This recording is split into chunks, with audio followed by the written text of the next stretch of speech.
जननीं शारदां देवीं रामकृष्ण जगद्गुरुं पादपद्मे त्वा सित्वा প্রণমামি মুহুর্মুহু। নমস্কার বন্ধুরা, আপনাদেরকে স্বাগত আমার এই চ্যানেল সিম্পলি সঞ্চিতায়। যারা আমার চ্যানেলে নতুন বন্ধু, সেসব বন্ধুদের উদ্দেশ্যে রিকোয়েস্ট, যদি আপনাদের আমার এই চ্যানেলটি ভালো লেগে থাকে তো প্লিজ লাইক, শেয়ার, সাবস্ক্রাইব করার রিকোয়েস্ট রইল। শ্রী মায়ের কথা থেকে পাঠ করছি। আমাদের দৈনন্দিন কাজের মধ্যে আমরা সবসময় শ্রী মায়ের কথা এই বইগুলি পড়ে উঠতে পারি না। তাই একটি ছোট্ট প্রয়াস, সারাদিন কাজ করতে করতে মোবাইলটা খুলে রেখে শ্রী মায়ের কথা শুনতে পারি। আজকে আমি পাঠ করছি কার্তিক 1321, পৃষ্ঠা নম্বর 33। আমাদের বালিগঞ্জের বাসায় ফুলের অভাব ছিল না। মা ফুল পেলে খুব খুশি হন বলে অনেক ফুল জোগাড় করে নিয়ে একদিন ভোরে মায়ের কাছে গেলুম। দেখি মা সবে পূজার আসনে বসেছেন। আমি ফুলগুলি সাজিয়ে দিতে ভারী খুশি হয়ে পূজায় বসলেন।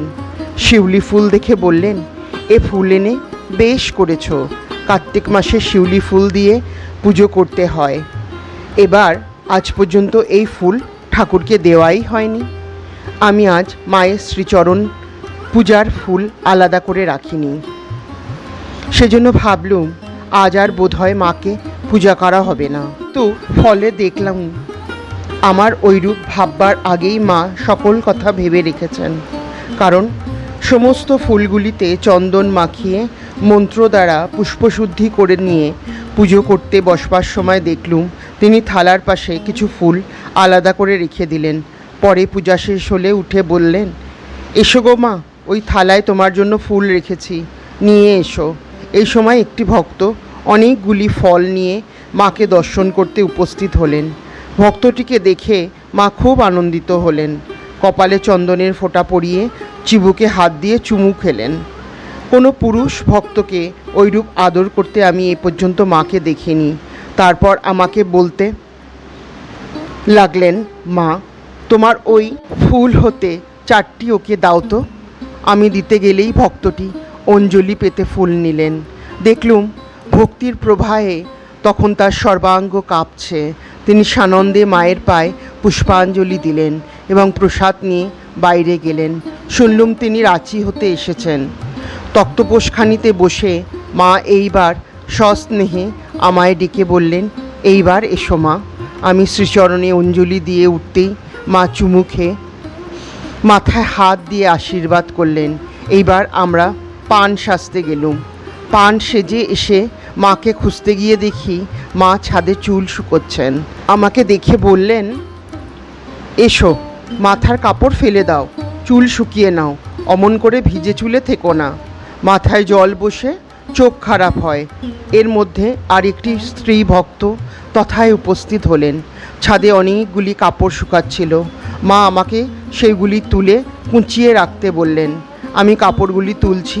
এমন সময় গোলাপ মা শ্রী মাকে ডেকে নিচে নেমে আসতে বললেন, কারণ ঠাকুরকে ভোগ দিতে হবে। মা নিচে নেমে গেলেন। আমিও খানিক পরে ঠাকুর ঘরে গিয়ে দেখি মা সলজ্জ বধূটির মতো ঠাকুরকে বলছেন, এসো, খেতে এসো। গোপাল বিগ্রহের কাছে বলছেন, এসো গোপাল, খেতে এসো। আমি তখন তার পিছনে দাঁড়িয়ে। হঠাৎ আমার দিকে দৃষ্টি পড়তেই হেসে বললেন, সকলকে খেতে ডেকে নিয়ে যাচ্ছি। এই কথা বলে মা ভোগের ঘরের দিকে চললেন। তার তখনকার ভাব দেখে মনে হলো যেন সব ঠাকুররা তার পিছনে চলছেন। দেখে খানিকক্ষণ স্তম্ভিত হয়ে দাঁড়িয়ে রইলাম। ভোগের ঘর সর্বদক্ষিণের ঘর হতে মা ফিরে এসে পাশের ঘরে সকলকে সঙ্গে নিয়ে প্রসাদ পেতে বসলেন। আহারান্তে পাশের ঘরে বিছানা করে দিলুম। মা শয়ন করলেন। কাছে বসতেই মা বললেন, শোও, এই খেয়ে উঠেছ। শুয়েছি। মায়ের একটু তন্দ্রার মতো এসেছে। এমন সময় বলরামবাবুর বাড়ির চাকর ঠাকুরমা ঠাকুরমা করে ডেকে ঠাকুর ঘরে কতগুলি আতা রেখে গেল। একটি চুপড়িতে আতা ছিল। লোকটি নিচে সাধুদের কাছে গিয়ে চুপড়িটি কি করবে জিজ্ঞাসা করায় তারা বললেন, ও আর কি হবে, রাস্তায় ফেলে দে। সে ফেলে দিয়ে চলে যেতেই মা উঠলেন এবং ঠাকুর ঘরের রাস্তার দিকের বারান্দায় গিয়ে আমাকে ডেকে বললেন, দেখেছ কেমন সুন্দর চুপড়িটি। ওরা তখন ফেলে দিতে বললে, ওদের কি সাধু মানুষ, ওসবে কি আর মায়া আছে? আমাদের কিন্তু সামান্য জিনিসটিরও অপচয় করা সয় না। এটি থাকলে তরকারির খোসাও রাখা চলতো। এই বলে চুপড়িটি আনিয়ে ধুইয়ে রেখে দিলেন। মায়ের এই কথায় ও কাজে আমার বেশ একটু শিক্ষা হয়ে গেল, কিন্তু স্বভাব যায় না মোলেও। বন্ধুরা, মা যে অমৃতবাণীতে তাঁর বলে গেছেন, সংসারের সমস্ত জিনিসকে সম্মান দিতে লাগে, এমনকি ঘরের ঝাড়ুটিকেও পর্যন্ত ঝাড়ু দেওয়া হয়ে গেলে সুন্দর করে ঘরের সাইডে রেখে দিতে লাগে। সেরকম ওই চুপড়িটি মা উঠিয়ে রাখতে বললেন, কারণ তাতে সবজির খোসা রাখবেন। এই হলেন আমাদের সকলের আদরের, সকলের প্রাণের প্রিয় মা শারদামণি। এখন আবার বইতে আসছি। কিছুক্ষণ পরে নিচে একজন ভিক্ষুক এসে ভিক্ষা দাও বলে চিৎকার করছিল। সাধুরা বিরক্ত হয়ে তাকে তাড়া দিয়ে উঠছেন, যা এখন দিক করিস নে। মা তাই শুনতে পেয়েই বললেন, দেখেছ দিলে ভিখারিটিকে তাড়িয়ে, ওই যে নিজেদের কাজ ছেড়ে একটু উঠে এসে ভিক্ষা দিতে হবে, এতটুকুও আর পারলে না। আলস্য হলো, ভিখারিকে এক মুঠো ভিক্ষা দিতে পারলে না। যার যা প্রাপ্য তা হতে তাকে বঞ্চিত করা কি উচিত? এই যে তরকারির খোসাটা, এও গরুর প্রাপ্য, ওটিও গরুর মুখের কাছে ধরতে হয়। বেলা প্রায় শেষ হয়ে এলো, আমার রওনা হওয়ার সময় হয়ে এসেছে। শ্রী মাকে প্রণাম করে কিছু প্রসাদ নিয়ে বিদায় গ্রহণ করলুম। আজ সন্ধ্যায় গেছি, কাছে হবে বলে এখন বাগবাজারের বাসায় আছি এবং রোজই প্রায় শেষ বেলায় মায়ের কাছে যাই। নিরিবিলি দেখে আজ তাকে একটি স্বপ্ন বৃত্তান্ত বললুম। মা, একদিন স্বপ্ন দেখি আপনি তখন জয়রামবাটিতে, আমি যেন সেখানে গিয়েছি।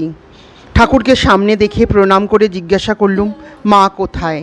তিনি বললেন, ওই গলি ধরে যাও, ঘরের সামনে দাওয়ায় বসে আছেন। মা শয়ন করছিলেন। উৎসাহে একেবারে উঠে বসে বললেন, ঠিক মা, ঠিকই তো দেখেছ। আমি বললাম, সত্য নাকি মা? আমার কিন্তু এতদিন ধারণা ছিল আপনার পিত্তালয়ের ইঁটের কোটা বাড়ি, তাই মাটির দাওয়া খড়ের চালা দেখে ভাবলুম মনের ভ্রান্তি। ভগবানের জন্য তপস্যা করা প্রয়োজন।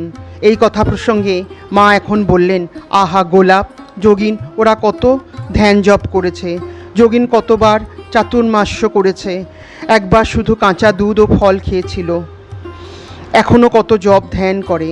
গোলাপের মনে বিকার নেই, দিলে হয় তো খানিকটা দোকানের রাঁধা আলুর দম খেয়ে। আজ মায়ের বাড়িতে কালী কীর্তন হবে। মঠের সন্ন্যাসী মহারাজরাই কীর্তন করবেন। রাত প্রায় 8:30টায় কীর্তন আরম্ভ হলো। মেয়েরা গান শুনবার জন্য অনেকেই বারান্দায় গেলেন। আমি মায়ের পায়ে তেল মালিশ করে দিচ্ছিলুম। ওখান হতেও বেশ শোনা যাচ্ছিল। এসব গান আরও কতবার শুনেছি, কিন্তু ভক্তদের মুখে গানের শক্তি যেন আলাদা। কতই ভাবপূর্ণ বোধ হলো, চোখে জল আসতে লাগলো। শ্রী ঠাকুর যে সব গান করতেন, মাঝে মাঝে যখন সেই গান দু একটি হচ্ছে, মা সৎ উৎসাহে বলতে লাগলেন, এই গো এইটি ঠাকুর গাইতেন। তারপর যখন মজলো আমার মন ভ্রমরা শ্যামা পদ নীল কমলে এই গানটি আরম্ভ হলো, তখন মা আবার শয়ন করতে থাকতে পারলেন না। চোখে 2-1 ফোঁটা অশ্রু উঠে বললেন, চলো মা, বারান্দায় গিয়ে শুনি। কীর্তন শেষ হলে মাকে প্রণাম করে বাসায় ফিরল। বন্ধুরা, আজকে শ্রী মায়ের কথা এই পর্যন্ত। মায়ের কথা যত শুনি, যত পড়ি, ততই মায়ের প্রতি আরও ভক্তি বিশ্বাস বেড়ে ওঠে। তা মা, সবার মঙ্গল করো, সবাইকে ভালো রাখো, সুখে রাখো, শান্তিতে রাখো। আজকে এই পর্যন্তই। শ্রী মার চরণে এবং ঠাকুরের চরণে শত কোটি কোটি প্রণাম জানিয়ে আজকে এপিসোড এখানেই শেষ করছি। আপনাদের যদি আমার এই চ্যানেলটি ভালো লেগে থাকে তো প্লিজ লাইক, শেয়ার, সাবস্ক্রাইব করার রিকোয়েস্ট রইল। নমস্কার।